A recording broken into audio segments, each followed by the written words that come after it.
Welcome back to Fireside Yankees with Alex and Ryan. Last night's game, guys, we're going to talk about it. We're going to talk about the shortstop position with Anthony Volpe. We're going to talk about the bullpen. We got a lot to rant about, man. I mean, look, this team has been much better as of late, but they can't leave old habits behind. They can't let the old habits die. They have to keep finding ways to lose ball games. They have to keep finding ways to commit errors at shortstop, despite the fact we have a better solution. When will it end? We're going to talk about it. Obviously, much to go through. There's been some positives, some negatives, and I think today's episode, we're going to try to temper the negativity because, yes, this ball club has been much improved, and obviously, no harm, no foul with Toronto and Boston losing yesterday, so I do think, at least we didn't lose any ground, but we had a prime opportunity to gain some ground, which we floundered, obviously. But Ryan, before we dive into Anthony Volpe, bullpen, some definite needs and kind of decisions that Aaron Boone should be making. How you do today, my friend? Not doing great in terms of what I watched last night. Now, I will note, with the Yankees, they've been playing really good baseball as of late, and that's really cool, and it's great, and I know it's against, they played a bunch of bad teams, and I get it, 6-1 against the Nationals and White Sox isn't going to be parade celebration throwing or whatever, but it is noted that they, sometimes don't always clean up against bad teams the way they should. Now, I'm going to preface this all by saying I recognize that Jose Caballero is not a great player and that he is a flawed player the same way that, Anthony Volpe is a flawed player. But the difference is the flaws for Caballero are a lot easier for this team to stomach than the ones with Volpe right now. If you look at what the Yankees struggle with, defense has been an issue for them at times this year, especially in the infield. And man, I mean, Volpe really is killing them there. And you look at the offense, Volpe's approach is it contradicts itself.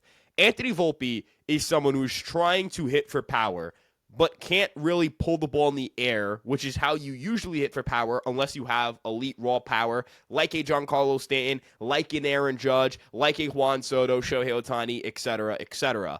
Anthony Volpe is trying to hit the ball to dead center field or hit the ball to right field for home runs. He doesn't have the power to consistently do it. He has to get the ball to the pull side to left field. Now, that seems like an easy adjustment. Just try and get out in front a little more and try to hit it or try to catch it out in front. Although Volpe, again, catches it very deep in the zone, which is hard for you to pull. The issue is he doesn't really have the plate discipline or the hit tool to work with that. Anthony Volpe's chase rate is above 35% over the last month. On the season, we've seen the chase rate get worse and worse as the season has gone on. And, the issue we're seeing here, Alex, is that as he tries to pull more, he's going to chase more. As he tries to be more disciplined, he's going to get beat on pitches and hit them to center field and right field instead of left field in the air where he's going to do the most damage. The other thing, and this is the key here for me in terms of, for more older school fans who look at the batting average and say that is why Anthony Volpe is not a good hitter, he has a 208 average. That is because he has the second lowest line drive rate in baseball.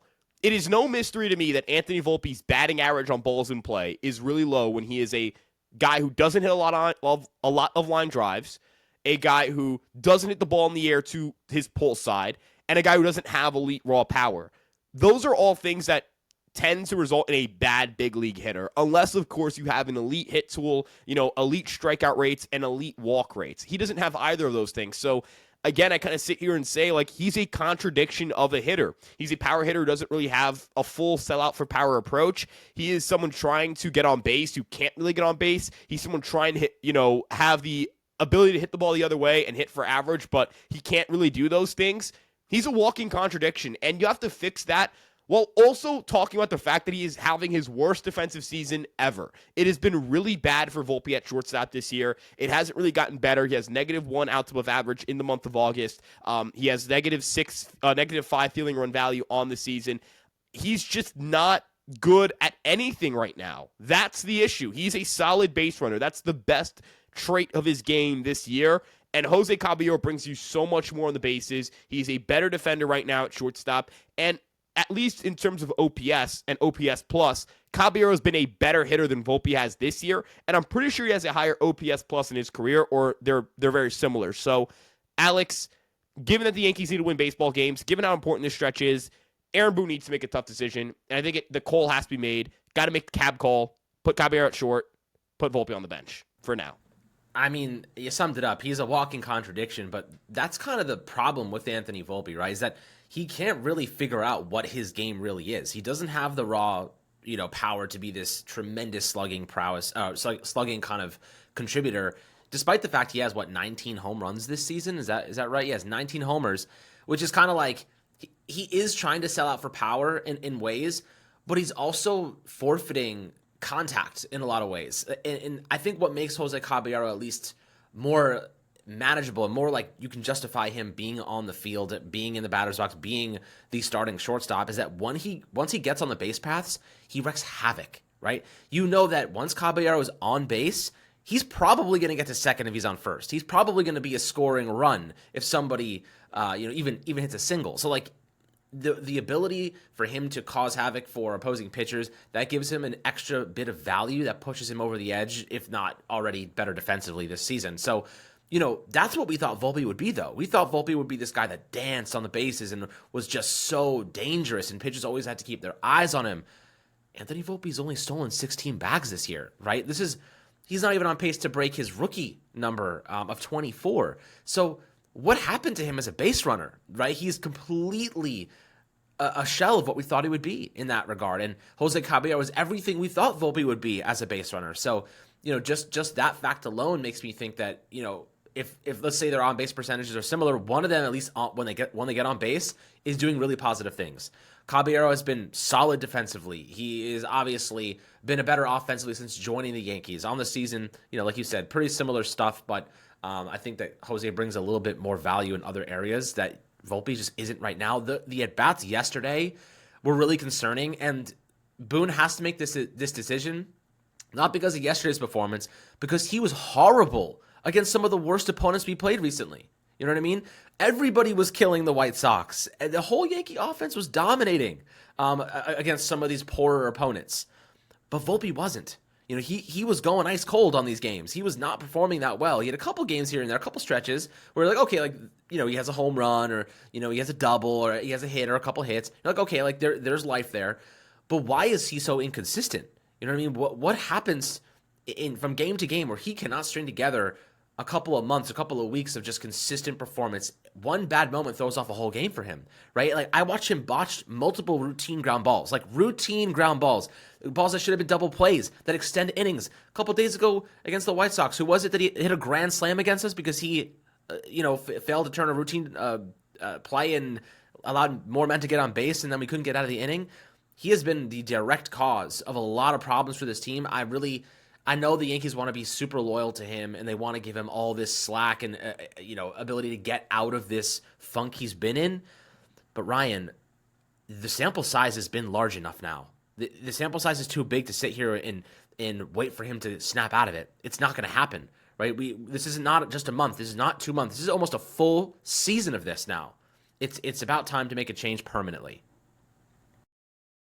Yeah, and Alex, I wanted to point to a situation back in 2022 where you and I had very similar conversations about the shortstop position, where the Yankees had a shortstop who wasn't doing the job defensively and certainly wasn't doing it offensively in Isaiah Kiner-Falefa, and we lobbied for Oswald Peraza or Oswaldo Cabrera at the time to get starts over IKF. Now, in hindsight, Peraza did not materialize to become the player that we hoped he could be. Certainly did not deserve to be a player to play every day at any point in his Yankee career. Although, again, in 2022, you could argue that was the 1 year. Oswaldo Cabrera, you could say in hindsight it aged well or didn't age well. I think he was just a better defender at shortstop than IKF was, and that was the big thing for me. But the point really I'm trying to make here is I don't know if that was as obvious in hindsight as we made it out to seem then, or as I made it out to seem then. I think right now it's about as obvious as it gets. Caballero isn't a prospect. He isn't an unproven player. He isn't a guy who's just hot at the right time. He's a guy who has been a consistently good glove at the position. And in fact, I'll harken back to last year's version of Anthony Volpe and sit back and say that was a player I defended routinely on this podcast, a player who I consistently sat here and said, for all of his offensive faults, for all of the low batting average, not a lot of home runs, not a ton of barrels, not a good OPS, he's a great defender at shortstop. He's a very good base runner. He is providing you tons of value that you're not recognizing on the field. And I feel vindicated in that take because we've seen what not having good defense at shortstop has done for the New York Yankees. it's lost them baseball games. It might be why the New York Yankees will not end up winning the AL East. I will go as far as to say, Alex, that if they had 2024 Anthony Volpe on the 2025 Yankees, the New York Yankees are American League East champions. Champions. No doubt in my mind that's what the outcome would have been. And I cannot sit back and go into a Blue Jays series, finish the last game of this Houston series, play Boston, play Detroit, go into the postseason with Anthony Volpe at shortstop, knowing that he cannot make the routine play, knowing that he cannot convert a ground ball into a double play, a ground ball into an out. I thought that this stat personally was crazy in my eyes because I was like, wow, it really kind of vindicates what I think fans have felt from the Yankees all season. The New York Yankees are 24th in terms of, the Yankees are one of the worst defensive infields in baseball. They're bottom 10 in outs above averages in infield. I think it vindicates what I've seen all year, which is a bad infield defense at times. Now they fixed it with McMahon at third. Rice at first, I think he's been fine there. Jazz at second. I know he didn't have a great defensive game yesterday, although there were some tough plays there, but he's a good defensive second baseman. The root of these issues is shortstop. It's not second, it's not third, it's not first. It is shortstop, right? When you clean out a fridge, right? And you kind of go, what's the smell in there? And you find the rotten piece of food, you take it out, and the fridge smells better, right? Volpe's this rotten food in your fridge right now. Look at your defense. I know Stan's out there in left field. He's a bad defender. I get that. And that's hopefully a temporary situation. You hope Judge can start throwing the baseball again. But you understand why he's out there, because he can hit better than almost anyone on the planet. Volpe's playing shortstop because he was a top prospect. Not because he's contributing with the bat. Not because he's a better hitter than Caballero this year. Not because he's a better base runner. The fact that Caballero could steal at any situation makes him valuable as an offensive player. Caballero has more years with a WRC plus above 90 than Volpe ever has. He has 2. Volpe has 0. So we want to talk about offense. Caballero's clearly the better offensive player. Better base runner, slightly, I say marginally, very marginally better hitter. Defense, at this point, is not close. I think Volpe is true talent defensively. He's better than this, but how do you ask a guy to both figure out his offense and figure out his defense with 20-something games to go at the same time? It's not going to happen. I don't know what makes them think Anthony Volpe is going to both figure out how to hit and figure out how to field again in the next 3 weeks. Why do you want to? Why wait to see if that happens? Why not just get ahead of it and just put a guy in there who's going to be fine? Caballero. The whole point of this segment, Alex, and I'm going to be honest, and I'm a Caballero guy, but I want to say it because this is the reality of it. It's that Anthony Volpe has been bad this year, and Jose Caballero is just fine, and just fine at shortstop would win you at least another game or two. If you had just fine at shortstop, you'd be good. I want to compare this to Austin Wells here. Austin Wells has not hit this year. Austin Wells has been a worse hitter than he was last year. Austin Wells is disappointed this year. But Austin Wells isn't a problem on the Yankees because he's still a good defender and he's a good enough hitter where you can at least trust him to do something with runners on. Something. I wish Anthony Volpe was doing what Wells was doing this year. I wish he was just a bad hitter who could field. Volpe isn't that right now. You need to make the change. You cannot go into October, Alex, and bank on this guy turning it around and then tell me in December, last year was a really good defender. We were just hoping it turned around. I don't want to lose a playoff game because of Anthony Volpe. I'll lose it because of Jose Caballero. I'll lose it because Judge didn't hit. I'll lose it because Fried had a bad start. If one of my stars comes short, whatever. That's a bet you take. I'm not betting on Anthony Volpe to correct course in 4 weeks. Postseason starts on the 27th. It's the 4th. We got like 23 days, man. 23. I'm not betting on Anthony Volpe to figure it out. You can't do it. You just can't. I agree. I mean, yesterday's game, look, the umpiring is a whole different discussion. I think the Astros had 1.4 added runs because of the 15 missed calls that Brian Walsh had. One of the worst umpires in the league by far. New Angel Hernandez, to be quite clear. But I will say this. Anthony Volpe struck out 3 times yesterday. 2 of them, I think, came against Jason Alexander, who is a horrible pitcher. Like, 4.6 ERA going into that game? You know what I mean? Like, he's not a good pitcher. He looked not even remotely close to competitive in these at-bats.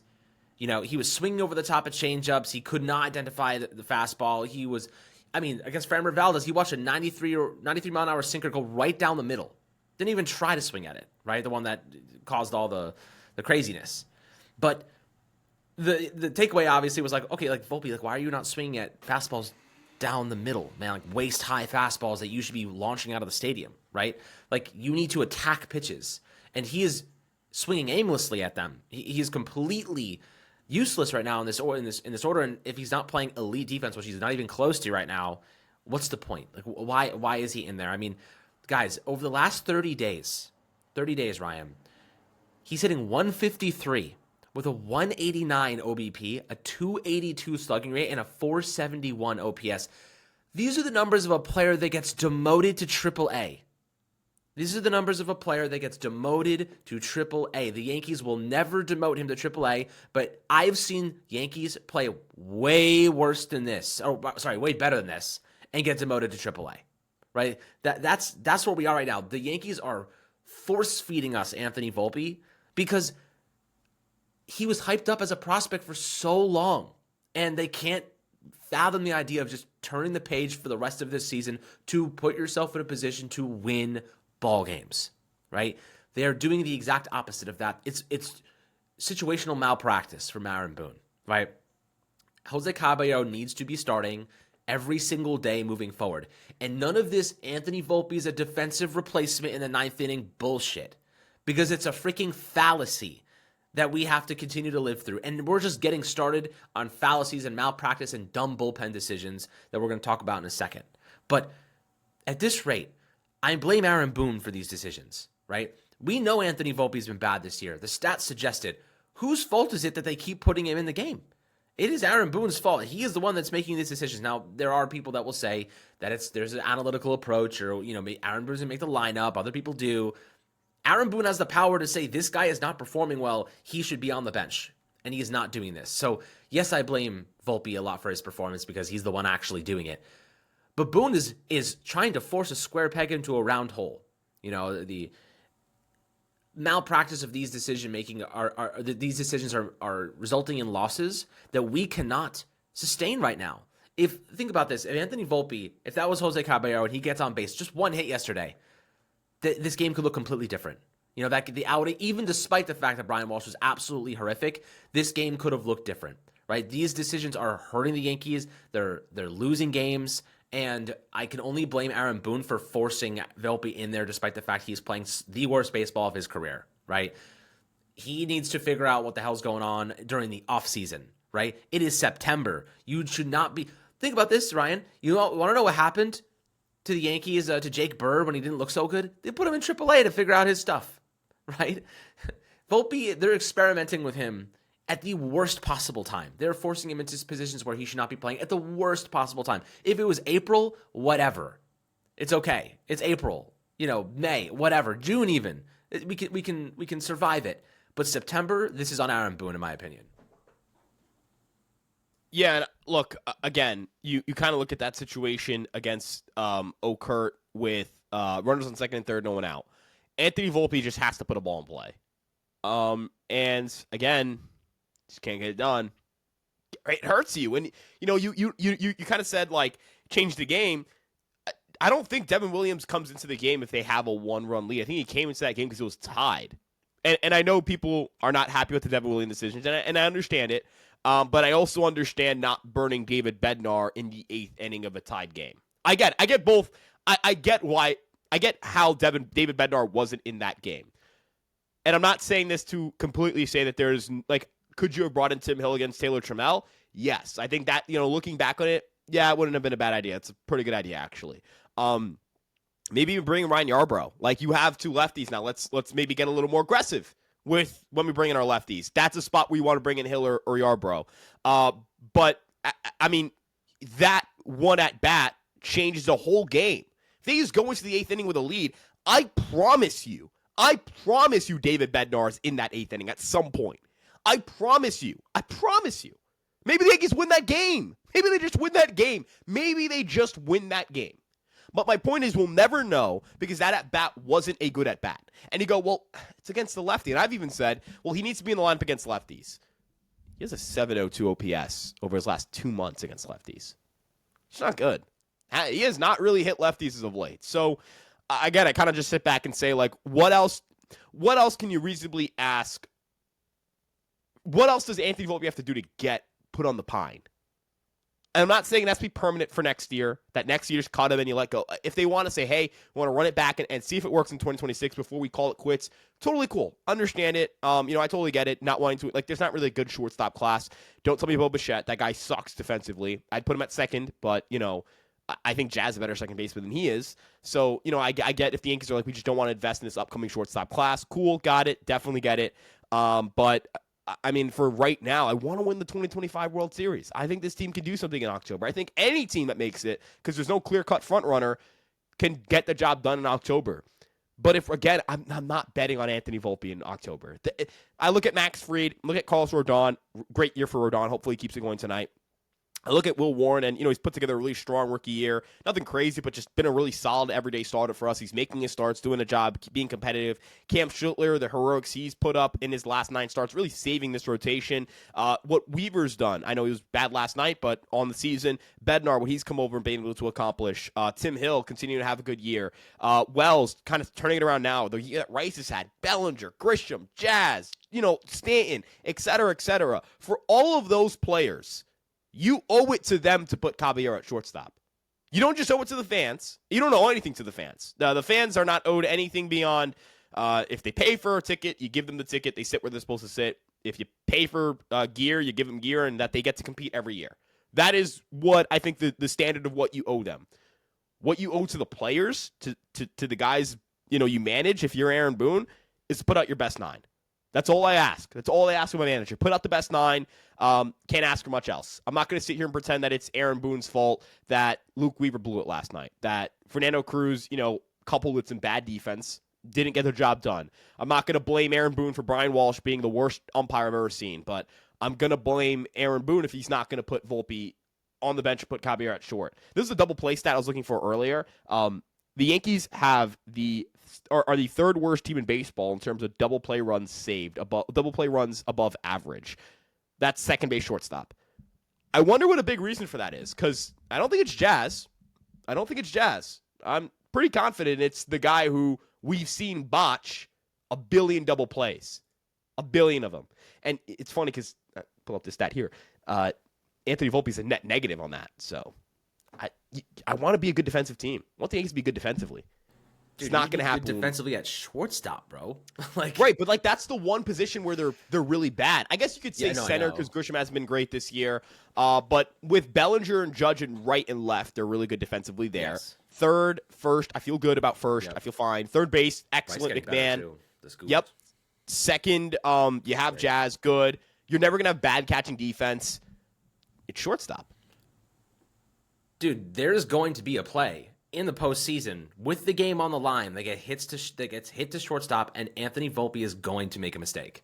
We don't even have to predict it. It is going to happen, right? In critical moments, he makes those mistakes every time in the biggest moments, right? He is mentally off. It is as clear as day.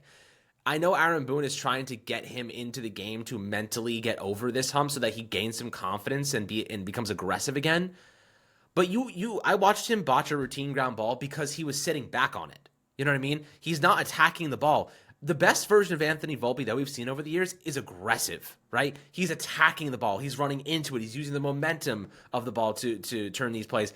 Now he's hanging back, waiting for it to come. And when you're hanging back and waiting for the ball to get to you, you're overthinking every millisecond that it gets there. Am I going to catch this? Am I going to make a mistake? Am I going to, you know what I mean? When he's aggressive, you just don't think. You ever watch Top Gun? Have you seen Top Gun, the new Top Gun? Don't think, act. You know what I mean? Learn from Tom Cruise. Don't think, act. That's what he told Rooster. Obviously I'm pretending this is real life, but that's what he told Rooster, Miles Teller. And Miles Teller goes and he executes. You have to not think, just act. Lean on your training, lean on your practice, lean on your instincts, and you will make these plays. Anthony Volpe is not leaning on his instincts. He's not leaning on his mind, his practice, and everything he's done to prepare himself for this moment. He is reverting back to overthinking every single play, and that you are going to make more mistakes inherently because of that. So I think we've beaten the horse enough. I think the horse is dead. Hopefully they make this decision to bench Volpe. I think yesterday's performance, 3 strikeouts and 3 at-bats, it was enough for us to say, I think enough for Boone to say, we can't have him in this game in high leverage situations. Now let's talk about another player who can't have in high leverage situations, Devin Williams. Now, I know Devin Williams left a couple batters on base, and Camilo Doval comes in, he balks, and Austin Wells blames it on his inability to speak English, and yada, yada, yada. Yankees have lots of excuses. But Devin Williams cannot be trusted in high leverage situations. I know you said the game was tied, obviously, whatever. But they bring in Luke Weaver before him to hopefully keep that lead. Weaver has a tough day. But it's not just Williams. And, I know, obviously, it's easy to punch Williams and beat up on him and sucker punch him as much as possible because this is his worst year by far. But Ryan, the whole bullpen looked horrible yesterday, right? Fernando Cruz was missing. Luke Weaver sucked. Camilo Doval sucked. Devin Williams was horrible. And the thing about Devin Williams is he'll throw one of the nastiest changeups I've ever seen in my life on one pitch, and the next one he'll hang one for an easy home run to Pena or an easy home run to this guy or that guy, right? What is it with him that his changeup can either be the best I've ever seen or hanging there for a guy to hit? There's no in between for him. This bullpen needs to figure it out because they're going to burn us in a big situation, and we're going to lose a series because of it in October. So for Devin Williams, I think it's a combination of a couple of things. Number one, he's getting hit a lot harder this year than he was in any other year of his career. Barrel rate is almost doubled from his career numbers. Average exit velocity way up. Hard hit rate up a little bit. So I think the issue here, Alex, is that Devin Williams' command is off. Now, why is it off? I don't know. He's actually walking fewer batters this year than he has in the last 4 years. So command isn't just, he's walking people. It's also in-zone command, too.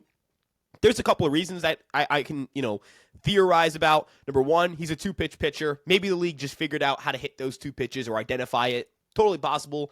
Number two, also possible here, he's just pressing. He's in New York. He's struggling. It's kind of compounding. It hasn't gotten better. And he's just like, just not getting better. Number three, sometimes just have a bad year. And it's just very unfortunate. It's his first year and probably only year with the Yankees. You kind of think about pitching. Like Max Fried had 2 bad months. That's about, roughly 60 innings of work.